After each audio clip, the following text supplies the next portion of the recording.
everyone. In this video, I'm going to be talking about things to be wary of when using food, toys, and play with your dog in your training plan for behavior modification for fear, reactivity, or even aggression. So I think it's extremely important to keep in mind that just because a dog will take treats, a dog will play with a toy, or a dog will play with you, that it doesn't mean that they're okay with a situation. One thing can happen is that they get so involved in what they're doing that they're not really attending to the environment. And what can happen is if they've played or been distracted, maybe you were playing ball in the park or just playing with your dog, and they were distracted from taking in what's going on around them, what can happen is that thing can get a little bit more intense. So perhaps someone who was walking in the park that your dog saw before you started playing with them was further away, and then they got closer while you were interacting. And then when the game is over and the dog's relaxing and then they see that thing, boom, it's a startle because suddenly that person is closer to them, depending on your dog. So you really have to know your dog. Some dogs are ready 100% to be playing ball, playing games with you, interacting with you, where you're really paying attention to each other and to each other's movement, using treats in a way where you have 100% of your dog's attention. If you're working with teaching your dog to be comfortable in certain situations or around certain triggers, if food makes your dog, get their attention, bing, right on you, that's going to interfere with trying to get them to learn about what's going on around them. So you can get that picture of they're focused on the food, and then, oh, they notice the environment, and boom, there it is. So I'm not saying you can't play with your dog or do training with food out and about. I'm saying you need to be mindful. Is the dog really fixated and focused on what you're doing?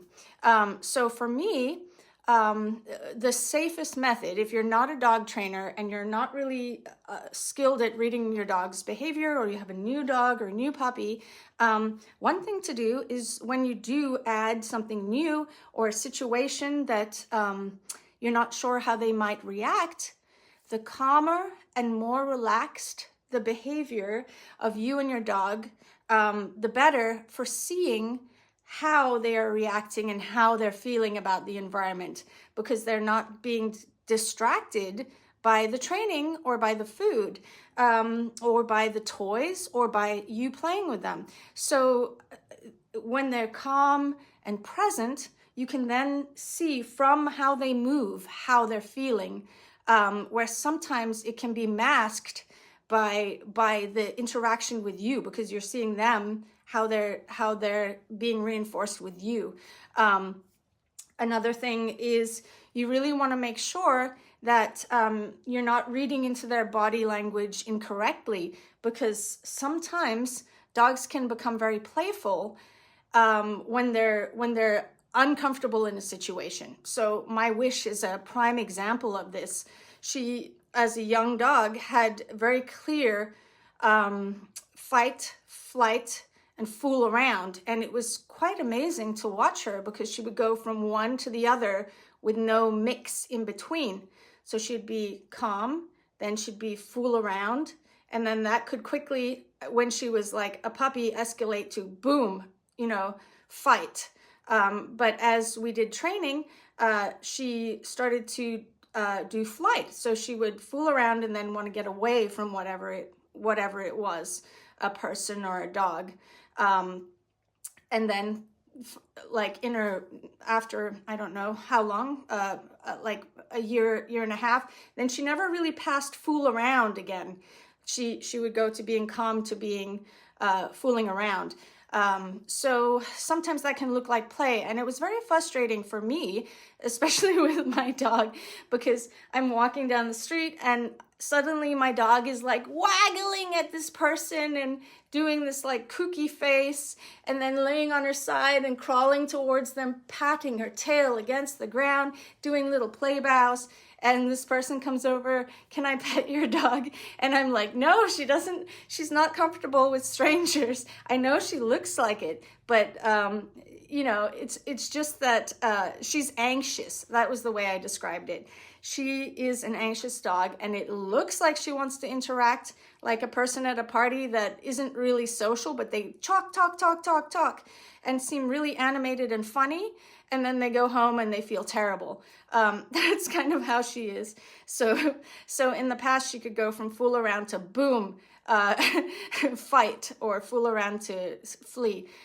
So it's really important to be reading into your dog. And the best way to do that is just take a break. So if they're looking like they want to play with someone, or they want to play with you when out and about, you could do a little bit of play if the things in the environment aren't going to stress them out if they suddenly notice them. And then take a break and just relax. Either walk around, sniff around, and see how your dog behaves. If your dog starts to become unraveled when there's not the distraction of the food, the toys, the play, the social interaction with you, how are they doing on their own? How are they going to do on their own if you're not in the picture or you're further away? We really want to teach them to be self-confident and, yes, trust us that we're going to back them up, take care of them, make sure nothing bad happens. But we also want them to be okay when we're not around. So in a situation where they're further away, or in general, just that they can feel comfortable, calm, and interact with the environment in a normal way for a dog. If you've seen some of my previous work on behavior modification and training, you'll see there's a huge focus on teaching calmness around food before then training. And the same goes for behavior modification. So if you're going to be training a dog to be calm and relaxed and confident out and about, or around certain triggers that previously used to make them overexcited, fearful, reactive, or even act aggressively, I suggest, if you're going to be using food to work with them, to first train your dog to be calm and relaxed around food, because then you can really prevent that from becoming a distractor and interfering with the training, almost making a soup. Like if you took ingredients and you just put it in a blender and blended it, it can create a soup out of your training. So really getting to that point where the dog is finding food reinforcing, but it's not making them feel over-aroused, frustrated, stressed, or potentially just that they can't focus on anything else. It's like they've got blinders on. Of course, if you're not training and you want to manage a situation, get your dog out of a situation without them noticing something, using excitement of reinforcing with food, excitement of play with a toy or play with you is a great way to get out of a situation. Say, for example, there's someone coming down the street with a dog that's like staring your dog down, and you think to yourself, I don't even want my dog to experience that right now. I'm going to get them excited about the treats. And just be like, hey, you want to play? And then, you could do some exciting movements. You could engage your dog. You could play with a ball. For some dogs, you might just take a ball out of your pocket and be like, I'm holding a ball. And then suddenly, boom, the rest of the world doesn't exist. And you don't have to worry about having to do any sort of behavior modification and training, because you're managing the situation. And in fact, that's what a lot of people think when they hear about using positive reinforcement to work on behavior modification. They say, ooh, I don't want to use that. That's just distracting your dog. And I agree. I would not want to use anything that for training to distract my dog, because that's not going to lead to reliable results, and it's going to make messy soup training. So it's better. Yes, you can use food, toys, and play as a distraction to get past a situation, but you have to be careful when using it for, say, example, counter conditioning, because you really don't want it interfering with your training, as it can do. And so that's my caution to everyone. If you're a new trainer and you're wanting to learn more about dog body language and behavior, I really suggest volunteering at a rescue or a shelter where you can work for hours and hours with so many dogs. Some shelters, like the one I used to work in, they had over 100 dogs. And when I worked there, I had to take care of 100 dogs and kittens and other animals. But when you are around that many dogs coming in and out, and you see thousands of dogs and see their behavior in all these different situations, that's really going to help you become a better trainer rather than only reading books or taking courses or watching videos.